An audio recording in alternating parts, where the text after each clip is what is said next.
Shalom sahabat Alkitab, marilah kita memulai hari ini dengan perenungan akan firman Tuhan. Bacaan Alkitab kita hari ini diambil dari Mazmur 9 ayat 12 sampai 21. Bermazmurlah bagi Tuhan yang bersemayam di Sion. Beritakanlah perbuatannya di antara bangsa-bangsa. Sebab Dia yang menuntut darah ingat kepada orang tertindas.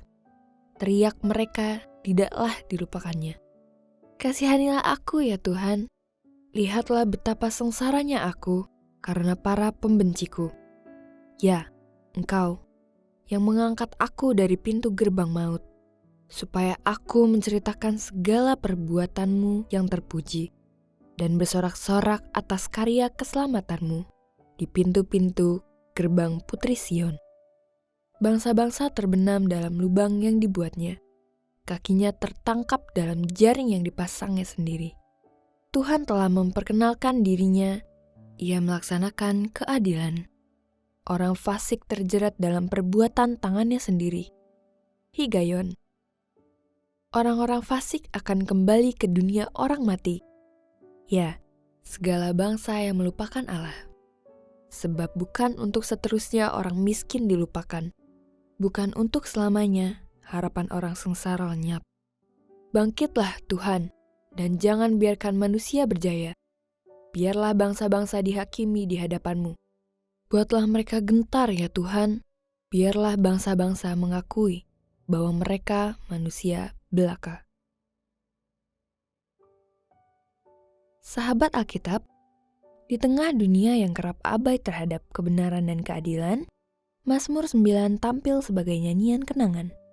Sebuah mazmur yang bukan hanya mengenang siapa Allah itu, tetapi juga menyatakan dengan tegas bahwa Allah tidak pernah melupakan umat-Nya, khususnya mereka yang tertindas, terlupakan dan berseru dengan rendah hati.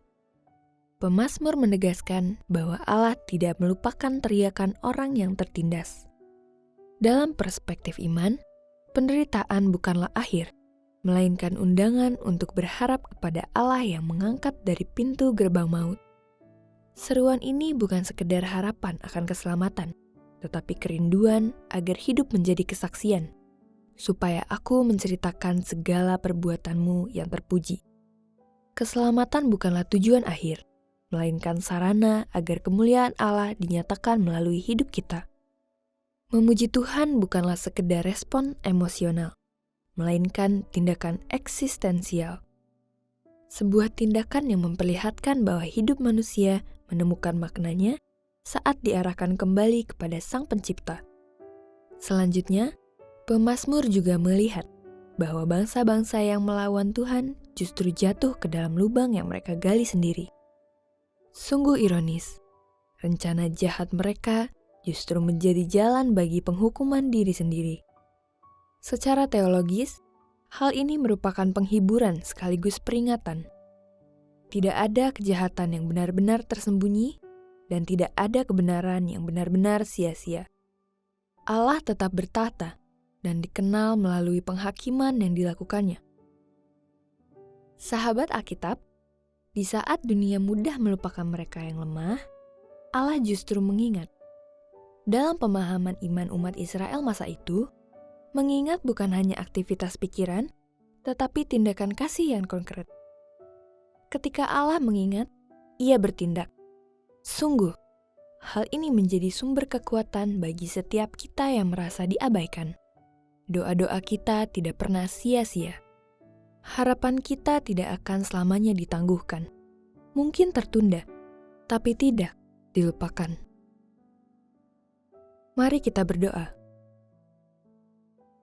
Terima kasih Tuhan Yesus, Engkau yang sungguh adil dan penuh kasih. Kami bersyukur karena Engkau tidak pernah melupakan seruan orang yang tertindas. Di tengah dunia yang sering mengabaikan kebenaran, kami percaya Engkau tetap bertahta dan bertindak. Tolong kami agar hidup kami menjadi kesaksian akan kemuliaan-Mu. Dan kuatkan iman kami saat jawaban-Mu terasa tertunda. Dalam nama Tuhan Yesus, kami berdoa. Amin.